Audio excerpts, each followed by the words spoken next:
সমাজের মেধাকে কাজে লাগাতে প্রধানমন্ত্রীর আহ্বান। সন্ত্রাস দুর্নীতি প্রতিরোধে সশস্ত্র বাহিনীকে নির্দেশনা। আবরারের অপমৃত্যু মামলায় মতিউর রহমান সহ 9 জনের বিচার শুরু, আনিসুল হককে অব্যাহতি।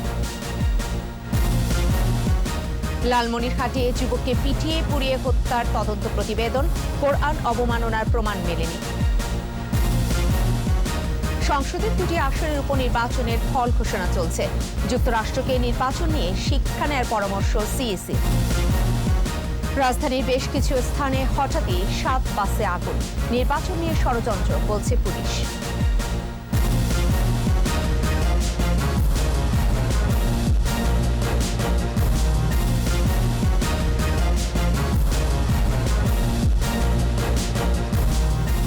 শুনছিলেন ফার্স্ট সিকিউরিটি ইসলামী ব্যাংক লিমিটেড সংবাদ শিরোনাম।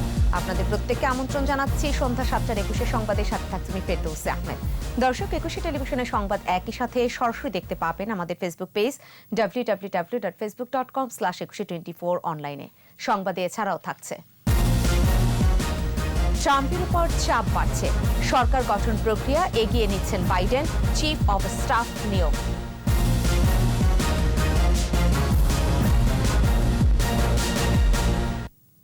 দেশের স্বাধীনতা ও সার্বভৌমত্ব রক্ষার পাশাপাশি জঙ্গিবাদ, সন্ত্রাস, দুর্নীতি ও মাদকের হাত থেকে সমাজকে রক্ষা করতে সশস্ত্র বাহিনীর প্রতি নির্দেশনা দিয়েছেন প্রধানমন্ত্রী শেখ হাসিনা। গোয়েন্দা সংস্থা ডিজিএফআই এর বিভিন্ন স্থাপনার উদ্বোধন করে সরকার প্রধান বলেন, যুব সমাজকে রক্ষা করতে পারলেই দেশের উন্নয়নে তাদের মেধা কাজে লাগানো যাবে। বিস্তারিত জানাচ্ছেন আকবর হোসেন সুমন। গোয়েন্দা সংস্থা ডিজিএফআই এর কর্মকর্তা কর্মচারীদের জন্য ঢাকায় তৈরি হয়েছে 2টি 14তলা ভবন এবং 7তলা অফিসার্স মেস। গণভবন থেকে ভার্চুয়ালি যোগ দিয়ে স্থাপনাগুলোর উদ্বোধন করেন প্রধানমন্ত্রী শেখ হাসিনা। দিক নির্দেশনামূলক বক্তৃতার শুরুতে যুদ্ধ পরবর্তী সময়ে বঙ্গবন্ধুর হাতে তৈরি সশস্ত্র বাহিনী ও প্রতিরক্ষা নীতিমালার উদাহরণ টেনে শেখ হাসিনা বলেন, তার সরকারও জাতির পিতার দেখানো পথে দেশকে এগিয়ে নিয়ে যাচ্ছে। সততা নিষ্ঠার সাথে দেশপ্রেমে উদ্বুদ্ধ হয়ে দেশের প্রতি, মানুষের প্রতি কর্তব্য পালন করবেন, সেটাই আমাদের কামনা। আপনারা সেটাই করবেন। ইতিহাসটা জানতে হবে, দেশকে জানতে হবে, দেশকে ভালোবাসতে হবে, দেশের জন্য কাজ করতে হবে, দেশের মানুষের জন্য কাজ করতে হবে, সাধারণ মানুষের জন্য কাজ করতে হবে, যেটা আমি আমার বাবার কাছ থেকে শিখেছি, মায়ের কাছ থেকে শিখেছি। দেশের উন্নয়ন ও শান্তি বজায় রাখতে যথাযথভাবে দায়িত্ব পালনে সশস্ত্র বাহিনীর সদস্যদের প্রতি আহ্বান জানান প্রধানমন্ত্রী। আমাদের দেশে জঙ্গিবাদ, সন্ত্রাস বা দুর্নীতি, মাদক, এগুলির হাত থেকে আমাদের সমাজকে রক্ষা করতে হবে, সমাজকে এখান থেকে আমাদের বাঁচাতে হবে। তাহলেই আমাদের যে যুব সমাজ, তাদের মেধা আমরা কাজে লাগাতে পারবো, দেশের মানুষের শক্তিটাকে আমরা উন্নয়নের জন্য কাজে লাগাতে পারবো। আমাদের সেভাবেই আমাদের দেশকে গড়তে হবে। প্রতিটি মানুষ পেট ভরে খাবে, হেসে খেলে সুন্দরভাবে বাঁচবে। বঙ্গবন্ধুর সেই বাংলাদেশ গড়ে তোলাই সরকারের লক্ষ্য বলে উল্লেখ করেন প্রধানমন্ত্রী। আর যে আকাঙ্ক্ষা ছিল যে এই দেশ হবে ক্ষুধামুক্ত, দারিদ্র্যমুক্ত দেশ, উন্নত সমৃদ্ধ দেশ, এ দেশের প্রতিটি মানুষ পেট ভরে খাবে, হেসে খেলে বাঁচবে, সুন্দরভাবে বাঁচবে, সেটাই আমাদেরও লক্ষ্য। আকবর হোসেন সুমন, 21 টেলিভিশন, ঢাকা। কিশোর আলোর অনুষ্ঠানে বিদ্যুৎ স্পৃষ্ট হয়ে Dhaka residential model school and কলেজের ছাত্র আবরার রাহাতের মৃত্যুর মামলায় প্রথম আলোর সম্পাদক মতিউর রহমান সহ 9 জনের বিচার শুরু হয়েছে। তবে মামলার অন্যতম আসামি প্রথম আলোর সহযোগী সম্পাদক ও কিশোর আলোর সম্পাদক আনিসুল হককে অভিযোগপত্র থেকে অব্যাহতি দেওয়া হয়েছে। ঢাকা মহানগর দায়রা জজ আদালতের বিচারক KM ইমরুল কায়েস বৃহস্পতিবার এ আদেশ দেন। বিস্তারিত জানাচ্ছেন দীপু সারোয়ার। গত বছরের 1 নভেম্বর রাজধানীর মোহাম্মদপুরে Dhaka residential model school and college ক্যাম্পাসে এক অনুষ্ঠানে বিদ্যুৎ স্পৃষ্ট হন 9ম শ্রেণীর ছাত্র নাইমুল আবরার রাহাত। পরে তাকে হাসপাতালে নেওয়া হলে কর্তব্যরত চিকিৎসকরা মৃত ঘোষণা করেন। প্রথম আলোর কিশোর সাময়িকী কিশোর আলোর প্রতিষ্ঠা বার্ষিকীতেই ছিল এই আয়োজন।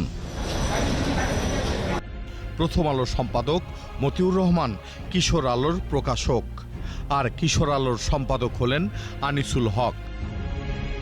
ঘটনার 5 দিন পর আবরারের বাবা মজিবুর রহমান মামলা করেন। মামলায় মতিউর রহমান ও আনিসুল হক সহ অজ্ঞাত কয়েকজনকে আসামি করা হয়। তদন্ত শেষে চলতি বছরের 16 জানুয়ারি প্রতিবেদন জমা দেয় মোহাম্মদপুর থানা পুলিশ। অবহেলার কারণে মৃত্যুর দায়ে মতিউর রহমান ও আনিসুল হক সহ 10 জনকে আসামি করা হয়। বৃহস্পতিবার বহুল আলোচিত এ মামলার শুনানি শেষে 10 আসামির মধ্যে মতিউর রহমান সহ 9 জনের বিরুদ্ধে চার্জ গঠন করেন বিচারক। জনাব মতিউর রহমান সহ অন্যান্য সংশ্লিষ্ট আসামিরা তাদের কোনো দায়িত্বহীনতা বা অবহেলাজনিত কারণে এই ডিসিজডের মৃত্যু সংঘটিত হয় নাই। ফৌজদারি আইনে তাকে দায়বদ্ধ করার কোনো যৌক্তিক কারণ থাকে না। আনিসুল হককে মামলা থেকে অব্যাহতি দেওয়ার কারণ জানাতে পারেননি বাদীপক্ষের আইনজীবী। বিজ্ঞ আদালত আনিসুল হক সাহেবকে এই মামলার দায় থেকে অব্যাহতি দেন এবং মতিউর রহমান, কবির বকুল সহ 9 জনের বিরুদ্ধে চার্জ গঠন করেন এবং বিজ্ঞ আদালত মৌখিকভাবে যেটা বলেছেন যে উনি পূর্ণাঙ্গ আদেশ দিবেন। পূর্ণাঙ্গ আদেশ প্রাপ্তির পর আমরা পূর্ণাঙ্গ আদেশ বিচার বিশ্লেষণ করে তারপর আমরা সিদ্ধান্ত নেব। দীপু সারওয়ার, 21 টেলিভিশন, ঢাকা। ঢাকা বিশ্ববিদ্যালয়ের ছাত্রী ধর্ষণের মামলায় যুক্তিতর্ক শেষ হয়েছে। 19 নভেম্বর রায় ঘোষণার তারিখ ধার্য করেছেন আদালত। ঢাকার নারী ও শিশু নির্যাতন দমন ট্রাইব্যুনাল 7-এর বিচারক কামরুন নাহার এই আদেশ দেন। রাষ্ট্রপক্ষ থেকে একমাত্র আসামি মজনুর সর্বোচ্চ শাস্তি চাওয়া হয়েছে। 5 নভেম্বর এই মামলার সাক্ষ্য গ্রহণ শেষ হয়। এর আগে 26 আগস্ট আসামি মজনুর বিরুদ্ধে অভিযোগ গঠন করেন। 16 মার্চ মজনুর বিরুদ্ধে অভিযোগপত্র দেয়া হয়। গত 5 জানুয়ারি ধর্ষণের শিকার হন ঢাকা বিশ্ববিদ্যালয়ের ওই ছাত্রী। পরে র্যাবের অভিযানে মজনু গ্রেফতার হয়।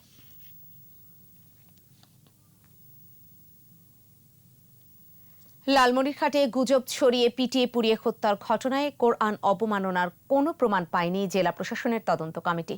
প্রতিবেদনটি দ্রুত স্বরাষ্ট্র মন্ত্রণালয়ে পাঠানো হবে বলে জানিয়েছেন জেলা প্রশাসক। লালমনিরহাট প্রতিনিধি গোকুল রায়ের রিপোর্ট জানাচ্ছেন সমর ইসলাম। লালমনিরহাটে জুয়েলকে পিটিয়ে পুড়িয়ে হত্যার ঘটনায় তদন্ত প্রতিবেদন জমা দিয়েছে তদন্ত কমিটি। বৃহস্পতিবার 9 কার্যদিবস শেষে জেলা প্রশাসকের কাছে প্রতিবেদন দাখিল করে কমিটি। পরে জেলা প্রশাসক আবু জাফর সাংবাদিকদের জানান, কোরআন অবমাননার কোনো বিষয় খুঁজে পায়নি তদন্ত কমিটি। আমরা যেটা জানতে পেরেছি যে এই যে কোরআন অবমাননার যে ঘটনার কথা বলা হচ্ছে সেরকম কোনো ঘটনা সেখানে ঘটেনি এবং এই বিষয়ে 3টি মামলা ইতিমধ্যে হয়েছে। ইতিমধ্যে 31 জনকে গ্রেপ্তার করা হয়েছে। তবে এ ঘটনায় দায়ের হওয়া মামলার তদন্ত অব্যাহত আছে বলে জানান তিনি। গত 30 অক্টোবর অতিরিক্ত জেলা প্রশাসক TMA মোমিনকে প্রধান করে 3 সদস্যের কমিটি গঠন করেছিল জেলা প্রশাসন। 29 অক্টোবর বুড়িমারি বাজারে ধর্মীয় অবমাননার গুজব ছড়িয়ে জুয়েল নামের এক যুবককে পিটিয়ে ও পুড়িয়ে হত্যা করা হয়। এই হত্যা মামলায় এখন পর্যন্ত 32 জনকে গ্রেফতার করা হয়েছে। সমর ইসলাম, 21 টেলিভিশন। ঢাকা 18 ও সিরাজগঞ্জ 1 আসনের উপনির্বাচনে ভোট গ্রহণ শেষে গণনা চলছে বেসরকারি ফল ঘোষণা। এখন পর্যন্ত পাওয়া ফলাফলে ঢাকা 18 আসনে এগিয়ে আছেন আওয়ামী লীগ প্রার্থী হাবিব হাসান। 95 কেন্দ্রের সর্বশেষ ফলে নৌকা প্রতীক নিয়ে হাবিব হাসান পেয়েছেন 24,247 ভোট। আর ধানের শীষ নিয়ে বিএনপি প্রার্থী জাহাঙ্গীর হোসেন পেয়েছেন 2,442 ভোট। সিরাজগঞ্জে 171 কেন্দ্রের মধ্যে 87টিতে আওয়ামী লীগ পেয়েছে 97,700 ভোট আর বিএনপি পেয়েছে 276 ভোট। সিএসসি বলেছেন, ভোট নিয়ে যুক্তরাষ্ট্রকে বাংলাদেশের কাছে শিক্ষা নেওয়া উচিত। সহকর্মীদের সহায়তায় জানাচ্ছেন প্রণব চক্রবর্তী। ঢাকা 18 আসনের উপনির্বাচনে ভোট গ্রহণ শেষে চলছে ফল ঘোষণা। 217টি কেন্দ্রের মধ্যে এখন পর্যন্ত পাওয়া বেসরকারি ফলে নৌকা প্রতীক নিয়ে এগিয়ে আছেন আওয়ামী লীগ প্রার্থী হাবিব হাসান। সকালে উত্তরার IES স্কুলে ভোট দেন আওয়ামী লীগ প্রার্থী হাবিব হাসান। ভোটের পরিবেশ নিয়ে সন্তুষ্টি জানান তিনি। আমি যা কয়টা কেন্দ্রে গিয়েছি দেখেছি ভোট পড়তেছে এবং জনগণ ভোট দেওয়ার জন্য আসতেছে, তো এটা আরও বৃদ্ধি পাবে।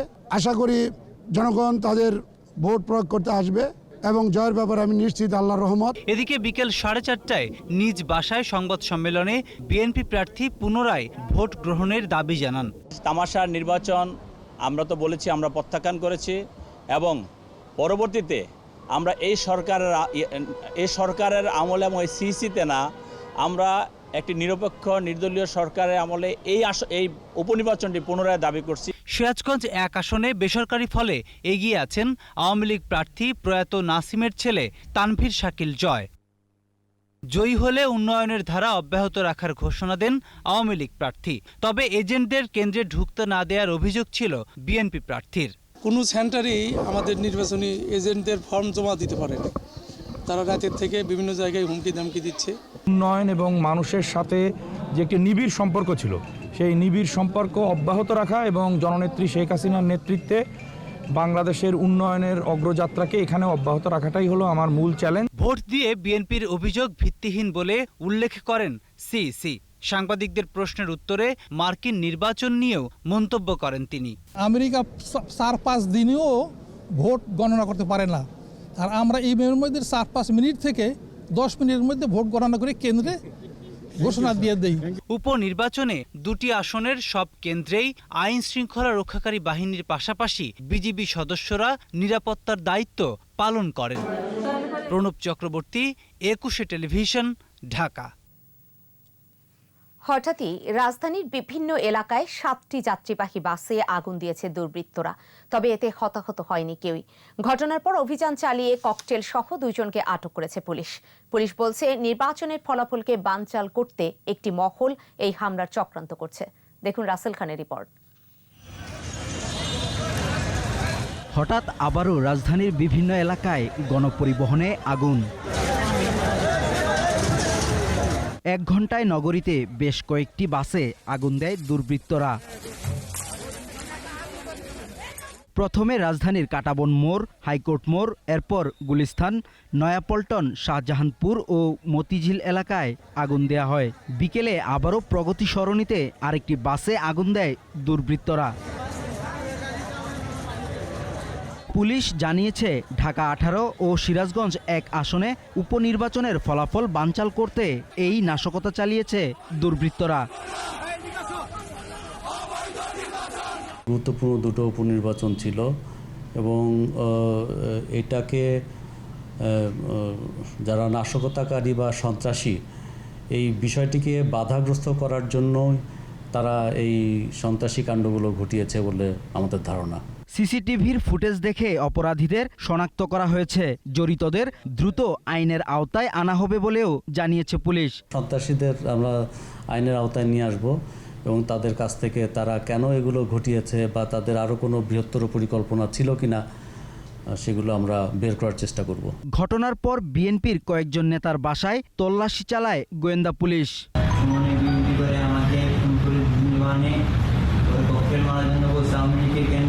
রাসেল খান, 21 টেলিভিশন, ঢাকা। মার্কিন প্রেসিডেন্ট নির্বাচনে পরাজয় মেনে নিতে রিপাবলিকান ডোনাল্ড ট্রাম্পের উপর চাপ বাড়ছে। যুক্তরাষ্ট্রের মিত্র দেশগুলোর সরকার প্রধানদের পাশাপাশি রিপাবলিকান নেতারাও আহ্বান জানিয়েছেন। যদিও নিজের অবস্থানে অনড় ট্রাম্প আইনি লড়াইয়ের পথেই হাঁটছেন। অন্যদিকে নতুন সরকার গঠনের প্রক্রিয়া এগিয়ে নিচ্ছেন নির্বাচিত প্রেসিডেন্ট জো বাইডেন। এরই মধ্যে নতুন চিফ অব স্টাফের নামও ঘোষণা করেছেন তিনি। রিপোর্টে বাকিটা জানাচ্ছেন দুলি মল্লিক। পরাজয়ের পর লক্ষ্যচক্ষুর আড়ালেই ছিলেন ডোনাল্ড ট্রাম্প। ভেটারেন্স ডে উপলক্ষে স্থানীয় সময় বুধবার জনসম্মুখে আসেন ট্রাম্প। ভার্জিনিয়ার সামরিক কবরস্থানে মার্কিন সেনা সদস্যদের প্রতি শ্রদ্ধা নিবেদন করেন। সঙ্গে ছিলেন ফার্স্ট লেডি মেলানিয়া ট্রাম্প ও ভাইস প্রেসিডেন্ট মাইক পেন্স। কোনো বক্তব্য না দিলেও ফলাফল মানার প্রশ্নে আগের অবস্থানেই ট্রাম্প। গণনা নিয়ে আইনি লড়াই শুরুর ব্যাপারে উপদেষ্টা দলের সঙ্গে দেখা করার পর বিষয়টি এখন আরও স্পষ্ট। পরাজয় অস্বীকার করায় খোদ নিজ দলেই তোপের মুখে পড়েছেন ট্রাম্প। এরই মধ্যে সাবেক প্রতিরক্ষামন্ত্রী উইলিয়াম কোহেন বলেন, গণতন্ত্র নয় স্বৈরশাসন কায়েম করতে যাচ্ছেন Trump. He has tried to certainly politicize the department, and that's what he's doing now. He's putting in ES people. অন্যদিকে রিপাবলিকানদের একটি বড় অংশ ট্রাম্পের পক্ষ নিয়ে ক্ষমতা হস্তান্তর প্রক্রিয়া বাধাগ্রস্ত করছে। এখনো জাতীয় নিরাপত্তা ও গোপনীয় গোয়েন্দা তথ্য বিজয়ী প্রেসিডেন্টকে দেওয়া হয়নি। চলমান করোনা পরিস্থিতি ও অর্থনৈতিক সংকটে এ সময়ে ক্ষমতা হস্তান্তরে বিলম্ব নিয়ে এরই মধ্যে সতর্কবার্তা দিয়েছেন 4 সাবেক শীর্ষ নিরাপত্তা কর্মকর্তা। এদিকে পপুলার ভোটের ফলাফলেও জয়ী বাইডেন। ট্রাম্পের সঙ্গে তার ভোটের ব্যবধান 50 লাখ। এ অবস্থায় বাইডেনকে অভিনন্দন জানানোর তালিকায় নতুন করে যুক্ত হলেন জাপান, অস্ট্রেলিয়া ও দক্ষিণ কোরিয়ার সরকার প্রধান। ট্রাম্পের মিত্র হিসেবে পরিচিত ব্রিটিশ প্রধানমন্ত্রীও বাইডেনের সঙ্গে সম্পর্ক উন্নয়নে আগ্রহী। Incoming Biden-Harris administration is able to make common cause with us.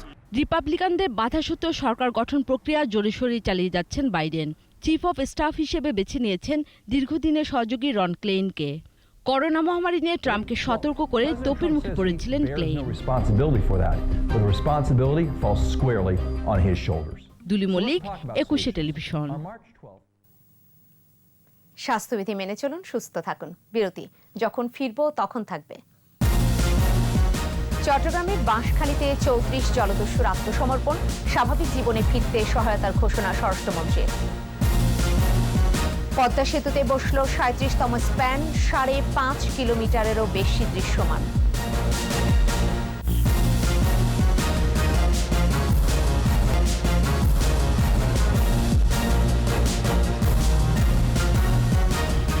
দেখছেন সন্ধ্যা 7টার 21 সংবাদ। যেসব জলদস্যু আত্মসমর্পণ করবে না তাদের কঠিন পরিণতি ভোগ করতে হবে। স্বরাষ্ট্রমন্ত্রী আসাদুজ্জামান খান কামাল চট্টগ্রামের বাঁশখালীতে আইনশৃঙ্খলা বাহিনীর কাছে 34 জলদস্যু আত্মসমর্পণ অনুষ্ঠানে বলেন, দস্যুতা ছেড়ে স্বাভাবিক জীবনে ফিরে এলে সব ধরনের সহযোগিতা দেয়া হবে। মুস্তাফিজুর রহমানের ক্যামেরায় বাঁশখালী থেকে আহমদ বাবুর রিপোর্ট।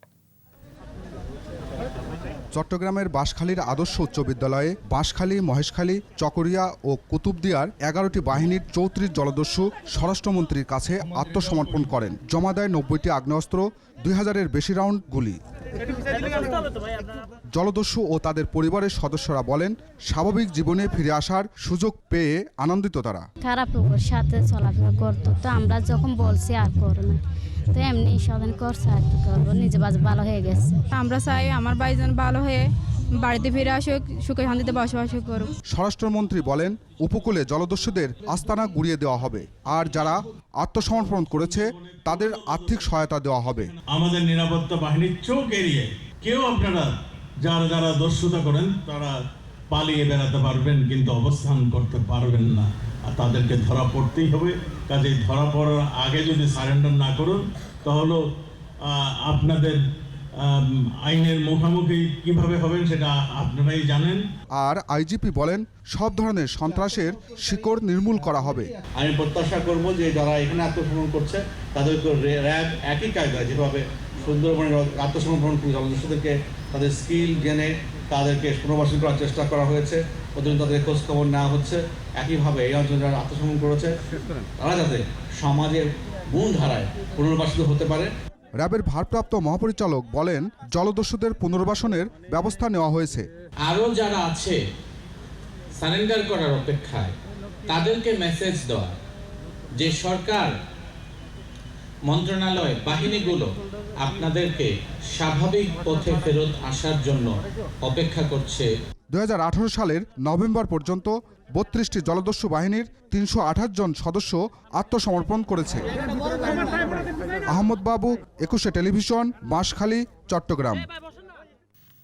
গুজব ছড়ানো ও সহযোগিতার অপরাধে জগন্নাথ বিশ্ববিদ্যালয়ের বহিষ্কৃত নিখোঁজ শিক্ষার্থী তিথি সরকারকে গ্রেফতার করেছে সিআইডি। রাজধানীর মালিবাগে সিআইডি কার্যালয়ে সংবাদ সম্মেলনে জানানো হয়, তিথি সরকার তার ফেসবুকে ধর্মীয় উস্কানিমূলক বিভিন্ন পোস্ট, কমেন্ট ও তথ্য শেয়ার করে আসছিল। নিজেকে আড়াল করতে আত্মগোপনে যায় তিথি। বুধবার বিকেলে নরসিংদীর মাধবদী এলাকা থেকে তাকে গ্রেফতার করা হয়। তারা করছেন সরকারের বিরুদ্ধে, রাষ্ট্রের বিরুদ্ধে একটি অস্থিতিশীল, একটি অরাজক পরিস্থিতি, একটি অস্থিরতা, বিশৃঙ্খলা সৃষ্টির প্রয়াসী। পদ্মা সেতুতে বসল 37তম স্প্যান। দৃশ্যমান হল সেতুর 5550 কিলোমিটার। মাওয়া প্রান্তে 9 ও 10 নম্বর পিলারে বসানো হয় 37তম স্প্যান 2C। এখন বাকি রয়েছে আর মাত্র 4টি স্প্যান বসানো।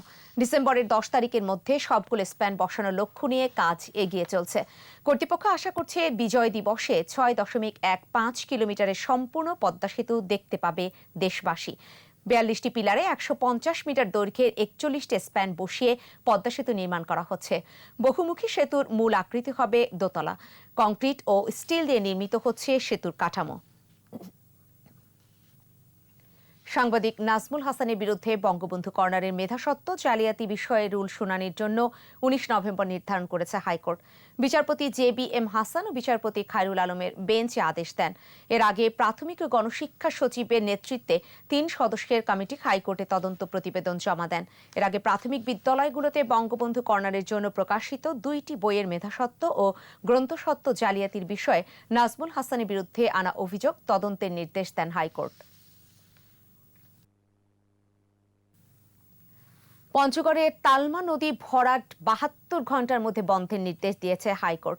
বিচারপতি মোহাম্মদ মুজিবুর রহমান মিয়া ও বিচারপতি মহিউদ্দিন শামীমের বেঞ্চে আদেশ দেন। একই সঙ্গে আগামী 6 মাসের মধ্যে পঞ্চগড়ের CS ও RS নকশা অনুযায়ী নদী দখলদারদের তালিকা তৈরি করে আদালতে প্রতিবেদন আকারে দাখিলের নির্দেশ দিয়েছেন জেলা প্রশাসককে। 4 সপ্তাহের রুল জারি করেছে হাইকোর্ট। পরিবেশ সচিব সহ সংশ্লিষ্টদের রুলের জবাব দিতে বলা হয়েছে।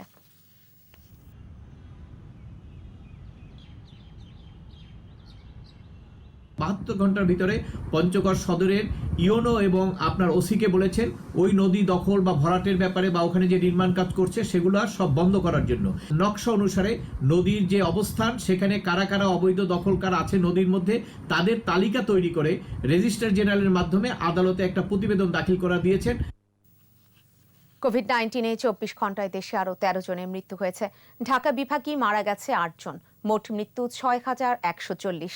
স্বাস্থ্য অধিদপ্তরের সংবাদ বিজ্ঞপ্তি বলছে 250তম দিনে 115টি ল্যাবে করোনা পরীক্ষা হয়েছে 17,112 জনের। শনাক্ত হয়েছে 1845। মোট আক্রান্ত 4,27,198। নতুন 1,737 জন সহ সুস্থ হয়েছে 3,44,868। প্রতি 10 লাখে শনাক্ত 2024.89 এবং মৃত্যু 36.05। প্রতি 10 লাখে সুস্থতা সংখ্যা 2024.98%। এ পর্যন্ত করোনা পরীক্ষা হয়েছে 25,01,800 জনের। করোনার দ্বিতীয় ঢেউ মোকাবেলায় এবার PCR টেস্টের রেজাল্ট ছাড়া কাউকে দেশে ঢুকতে দেয়া হবে না বলে জানিয়েছেন বেসামরিক বিমান চলাচল কর্তৃপক্ষের চেয়ারম্যান। তিনি জানিয়েছেন বাংলাদেশে ঢুকতে হলে করোনা নেগেটিভ সার্টিফিকেট নিয়েই আসতে হবে। এ ব্যাপারে শিথিলতার কোনো সুযোগ নেই বলেও জানান চেয়ারম্যান। জসিম জুয়েলের রিপোর্ট। করোনার দ্বিতীয় ঢেউয়ের শঙ্কায় বাংলাদেশ। এরই মধ্যে বিশ্বের বিভিন্ন দেশে বিশেষ করে ইউরোপের দেশগুলোতে সংক্রমণ বাড়ছে। নতুন করে লকডাউনে গেছে কিছু দেশ। করোনা মোকাবেলায় এবার কঠোর হচ্ছে বাংলাদেশ বেসামরিক বিমান চলাচল কর্তৃপক্ষ। সংস্থাটির চেয়ারম্যান বলেন, বিদেশ থেকে আসা যাত্রীদের করোনা নেগেটিভ সার্টিফিকেট নিয়েই আসতে হবে। বাইরে থেকে PCR টেস্ট এখন কম্পালসারি। যারাই বাংলাদেশে আসবে, যারা যাবে এবং আসবে সবাইকে এটা করে আসতে হবে। এবং ওই সার্টিফিকেট PCR টেস্ট আগে অনেক দেশের থেকে PCR টেস্ট না করেও PCR নেগেটিভ সার্টিফিকেট নিয়ে আসতো, যে নন সিমটম মানে সিমটম নাই এই ধরনের সার্টিফিকেট অ্যাকসেপ্ট হতো। কিন্তু এখন থেকে এই যখন সার্কুলারটা দেওয়া হবে এটা আর অ্যাকসেপ্ট হবে না। এছাড়া বিমানবন্দরে স্বাস্থ্য পরীক্ষা আরও কঠোর নজরদারির মধ্যে আনার পরিকল্পনার কথাও জানান বেবিচক চেয়ারম্যান। কাউকে সন্দেহ হলে তাকে বিমানবন্দর থেকেই হাসপাতালে পাঠানো হবে বলেও জানান তিনি। একজন যাত্রী শারীরিকভাবে সুস্থ কিনা ওনাদেরকে দেখে পরীক্ষা করে হলো এবং ওনাদের পেপারস ওনাদের সাথে কথা বলে এটাকে এনশিওর করতে হবে। আর কারো যদি সন্দেহ হয় তাহলে তাকে আমরা এখান থেকে যদি কোনো সিমটম নিয়ে আসার পর যদি কারো ফিজিক্যাল সিমটম থাকে তাকে হসপিটালে নেওয়া হবে, অথবা যদি কারো কোয়ারেন্টাইন ফ্যাসিলিটি নিতে হয় ওইটা এনশিওর করা হবে। করোনা নেগেটিভ সার্টিফিকেট সব যাত্রীর জন্যই বাধ্যতামূলক বলেও জানান civil aviation chairman. Jasim Jewel, 21 television, Dhaka. COVID-19 প্রতিরোধে জনসচেতনতা ক্যাম্পেইন করেছে জাগো ফাউন্ডেশন। রাজধানী গুলশানে শুরু হওয়া এই ক্যাম্পেইনের উদ্বোধন করেন বাংলাদেশ জাতীয় দলের ক্রিকেটার তাসকিন আহমেদ। মাস্ক পরিধান করে চলাচলে উদ্বুদ্ধ করতে সড়কে সড়কে স্বেচ্ছাসেবকরা বিভিন্ন পোস্টার, ফেস্টুন নিয়ে প্রচারণায় অংশ নেন। এ সময় ক্রিকেটার তাসকিন বলেন, নিজে সুরক্ষিত থাকলে দেশ সুরক্ষিত থাকবে।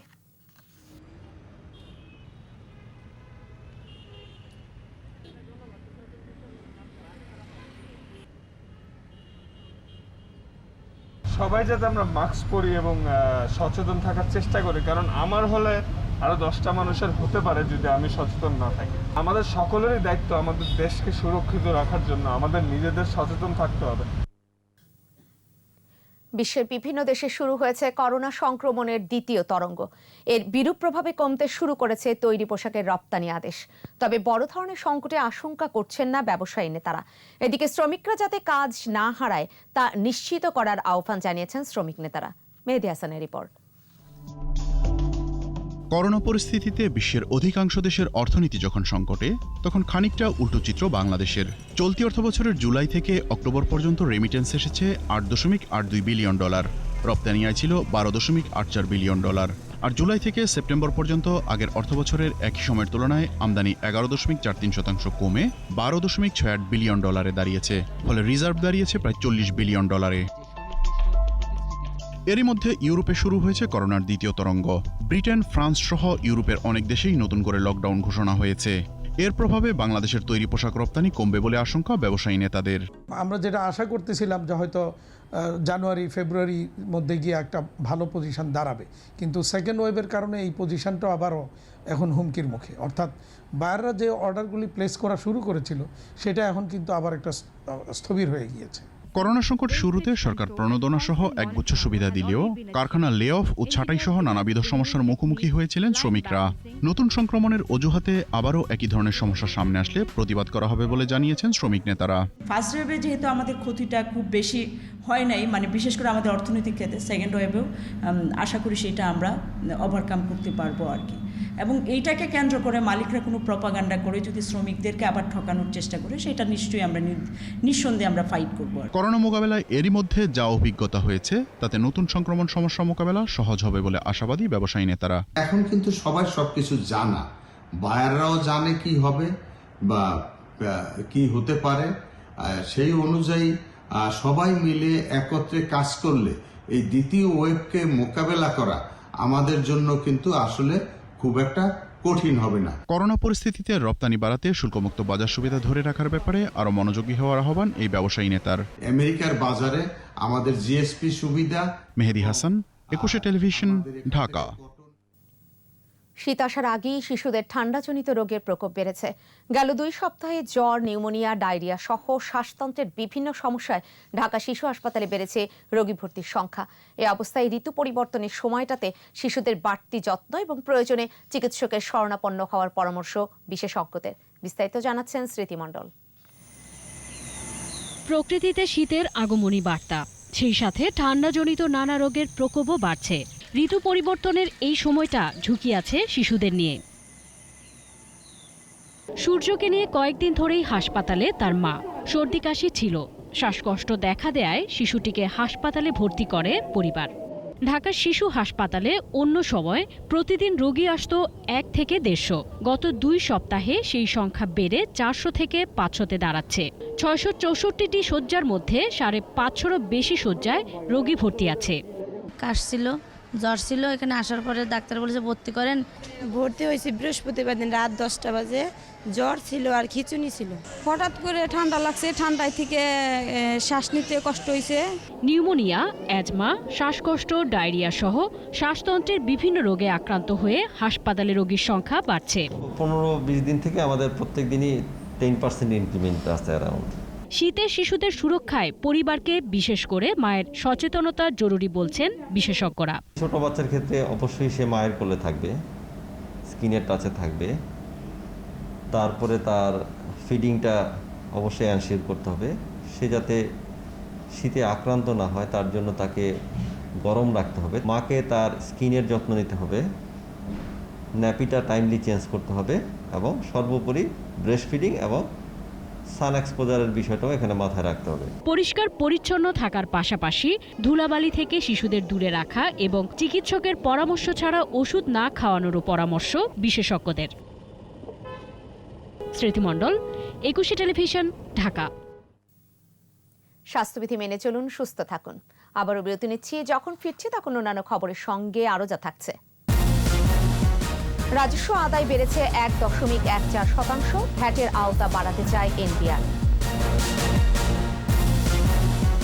পাউডার রূপে করোনা ভ্যাকসিন আনতে চায় ফাইজার। 34 কোটি ডোজ কিনতে আগাম অর্ডার।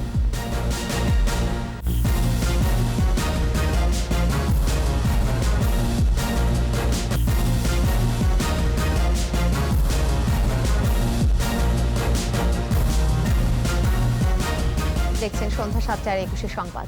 স্বাধীনতার সুবর্ণ জয়ন্তী উদযাপনের অংশ হিসেবে আন্তর্জাতিক এয়ার শো আয়োজন করবে বাংলাদেশ বিমান বাহিনী। বিমান বাহিনীর প্রধান এয়ার চিফ মার্শাল মাসিউজ্জামান সেনিয়াবাদ জানান, 2022 সালের ফেব্রুয়ারি মাসে এই শো হবে। এ সময় তিনি এই শো এর ওয়েব পেজের উদ্বোধন করেন। এই শো এর মধ্য দিয়ে আন্তর্জাতিক অঙ্গনে দেশের অর্থনৈতিক উন্নয়ন, পর্যটন শিল্পের প্রসার, কর্মসংস্থান এবং বৈদেশিক মুদ্রা অর্জনের পথ প্রসারিত হবে বলেও জানান তিনি। প্রধানমন্ত্রীর উন্নয়ন অগ্রযাত্রা এগিয়ে নিতে সবাইকে সম্মিলিতভাবে কাজ করারও আহ্বান জানান বিমান বাহিনী প্রধান। 2022 সালের পর সরকারি বনভূমির কোনো গাছ কাটা যাবে না বলেছেন পরিবেশ মন্ত্রী শাহাবুদ্দিন। সচিবালয়ে মুজিব বর্ষে বৃক্ষরোপণ কর্মসূচি সম্পাদন উপলক্ষে সংবাদ সম্মেলনে তিনি বলেন, 2025 সালের পর পুড়িয়ে ইট তৈরি করা যাবে না। অবৈধ ইটভাটার বিরুদ্ধে অভিযানে মন্ত্রণালয় ও অধিদপ্তরের কারো গাফিলতি মানা হবে না বলেও হুঁশিয়ারি দেন তিনি।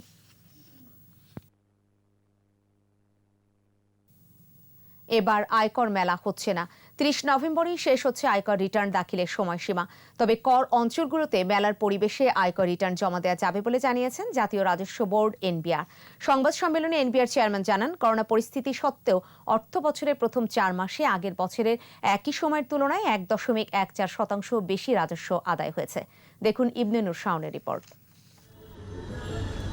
রাজস্ব আদায় পরিস্থিতি ও আয়কর রিটার্ন দাখিল বিষয়ে বিস্তারিত জানাতেই এনবিআরের এই সংবাদ সম্মেলন।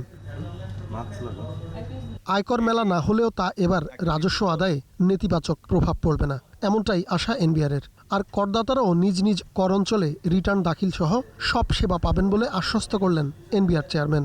আমরা বিভিন্ন জোনে এবং প্রয়োজনের ক্ষেত্রে, সম্ভাব্য ক্ষেত্রে যেখানে সুযোগ আছে, সার্কেলে একটি কর মেলার মতো একটি পরিবেশ, একটি আবহাওয়া তৈরি করার চেষ্টা করি। স্টপ সার্ভিসের একটা জিনিস এখানে দেওয়া সম্ভব হচ্ছে না, সেটি হলো ব্যাংকিং সেবাটা। বিদেশি সফটওয়্যারের মাধ্যমে সিস্টেম অটোমেশন করায় নিজস্ব দক্ষ জনবল তৈরি হচ্ছে না বলে মনে করছে এনবিআর। অটোমেশনের নামে আমাদের ডিপেন্ডেন্সি বেশি হয়ে গেছে বাইরের কোম্পানিগুলোর উপরে।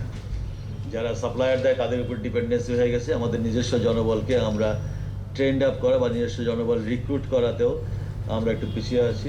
ভ্যাটের আওতা ও আহরণ বাড়াতে পরিকল্পনা অনুযায়ী কাজ চলছে বলেও জানানো হয় সংবাদ সম্মেলনে।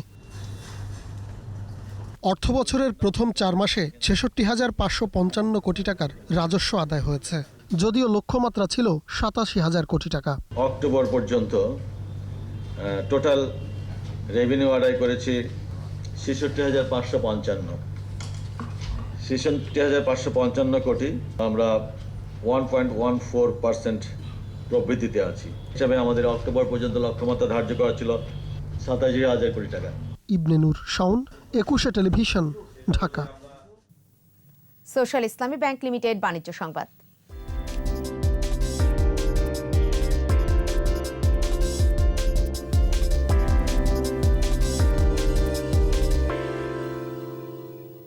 সূচক ও লেনদেন বেড়েছে দেশের পুঁজিবাজারে, একই সঙ্গে দর বেড়েছে বেশিরভাগ প্রতিষ্ঠানের।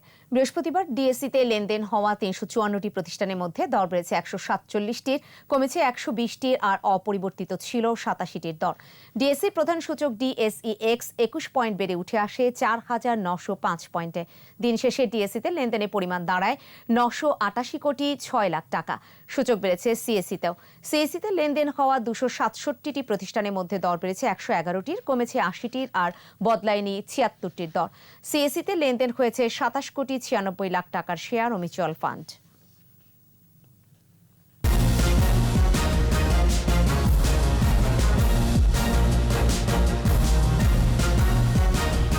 দেখছেন সন্ধ্যা 7:21 সংবাদ। জানাবো খেলার খবর।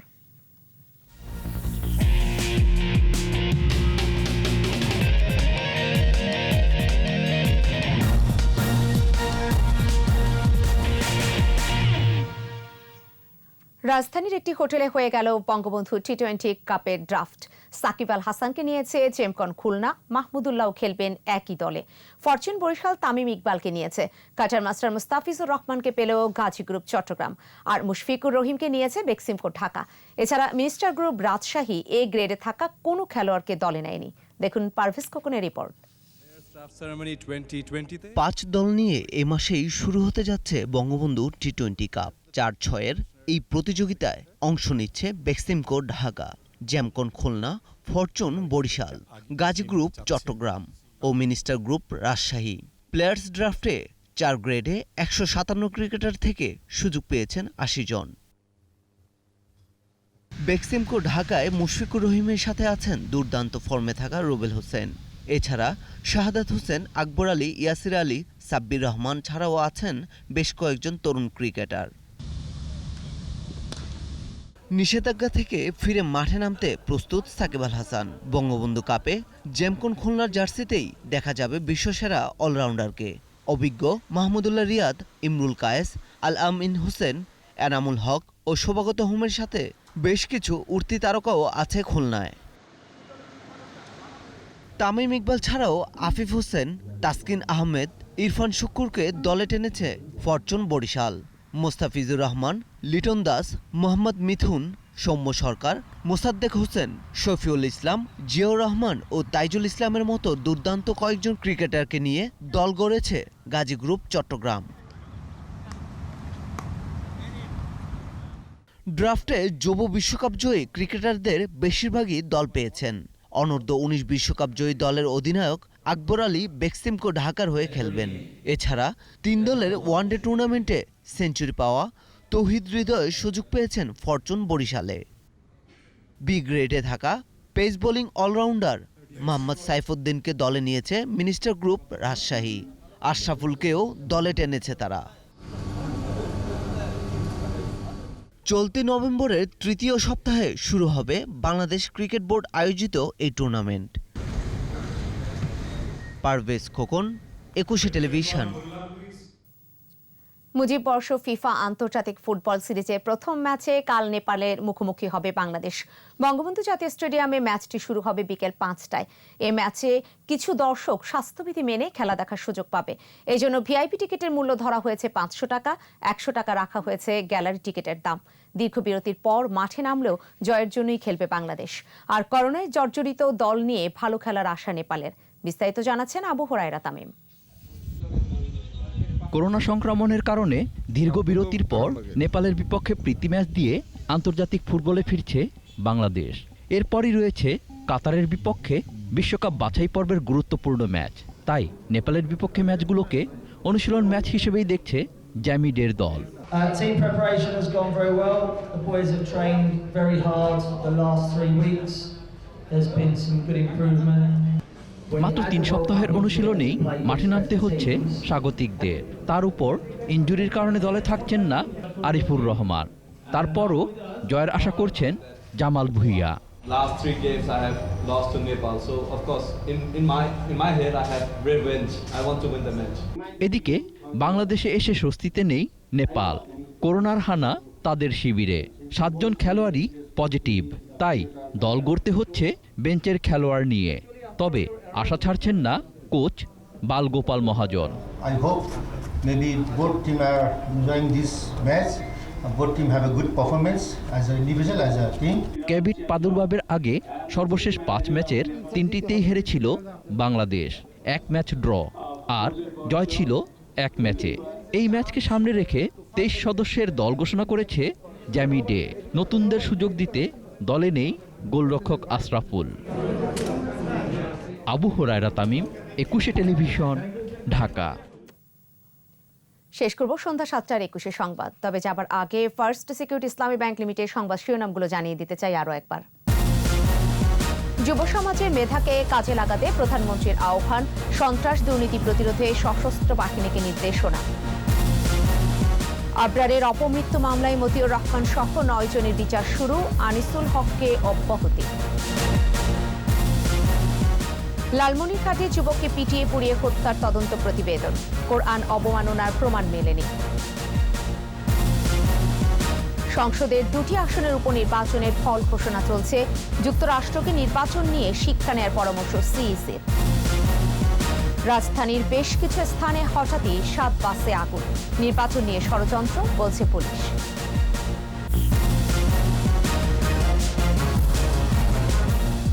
সর্বশেষ খবর জানতে ডায়াল করুন 2021 নাম্বারে আর ভিজিট করুন 21tv.com এই ওয়েবসাইটে। এছাড়া ফেসবুকে ভিজিট করতে পারেন facebook.com/2124 অনলাইনে। আমাদের পরবর্তী সংবাদ রয়েছে রাত 9টায়, দেখার আমন্ত্রণ রইল। স্বাস্থ্যবিধি মেনে চলুন, সুস্থ থাকুন।